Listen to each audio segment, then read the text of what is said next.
I'm delighted to have this opportunity to say a few words on behalf of the members of the Mechanical and Electrical Contractors Association. During the course of my brief 5-minute, 15-second presentation, I'd like to share with you the details of the value of the work carried out by the M&E sector, and I think it's very important that you understand this. I want to give you an insight on how some of these firms have positioned themselves during the current climate, give you a view as to why the reluctance of so many M&E firms to engage in work under the GCC, suggest how the GCC can be made fit for purpose to reflect the reality of the industry that we now find ourselves in and into the future, and if it is a desired outcome, look at how more M&E and specialist firms might be encouraged to engage in work in the public sector. And finally, if time allows, look at routes for engagement for M&E contractors. So, members of the MEBSCA account for about 70% of the M&E output in construction in Ireland. The domestic turnover of these firms is over 1 billion, but the overseas turnover of the Irish-based M&E firms is also in excess of 1 billion. So many of these firms are driving and leading expansion overseas with the help of Enterprise Ireland. These firms are the largest trainers of craft apprentices in the construction industry. These firms are sophisticated firms. They deliver many projects as a principal contractor, particularly in the semiconductor industry, the pharmaceutical industry, the foreign direct investment industries, through to providing the complicated M&E infrastructure in hospitals, public buildings, together with providing the complicated maintenance of these facilities. And if you go to the Bruce Shaw Handbook, currently 3 of the top 10 construction companies in Ireland are now services firms.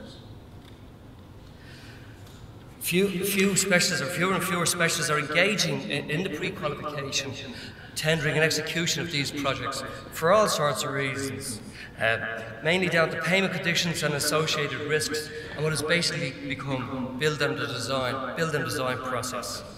The absence of any specialist role or relationship with the employer's representative or the client in the delivery of projects, and the total adversarial approach of contracts.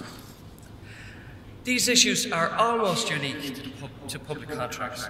They're generally not replicated, certainly to the extent they are in the private sector. M&E now accounts for about 35% of most projects, and if you include the specialists, up to 65% of projects nowadays can include this group.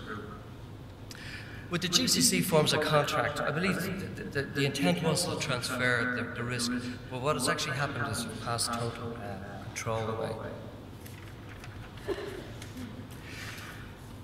There's a number of way forwards here. In fact, one other point I'd like to say, if you have scarce resources, scarce management, and if you were to list the sectors in which you would deploy these sources, currently, for M&E firms and for specialists, the least desirable sector to work in is as a subcontractor for public works under the GCC. Ways forward. Well, some suggestions are, look at EU procurement rules and how they're interpreted elsewhere to deal with risk management and collaboration. Draw on the industry knowledge for establishing performance criteria for assessing prices and proposals. And when there is a review, and hopefully it won't take plus 1,000 days when it does start, that the Construction Contracts Bill has taken so far, build on best practice from both the public and private sector, the multinationals and other jurisdictions.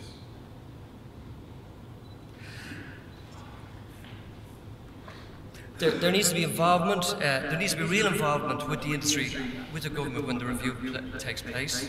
There needs to be sharing of experience and knowledge for all tiers of contractors, and that's tiers spelled T-I-E-R-S. We need to move away from the adversarial approach. Finally, specialists want to participate in this sector. This has been closed off. We want to participate. I'd leave you with a quote from William Shakespeare when he said, the evil that men do lives after them, the good is often teared in their bones. Thank you.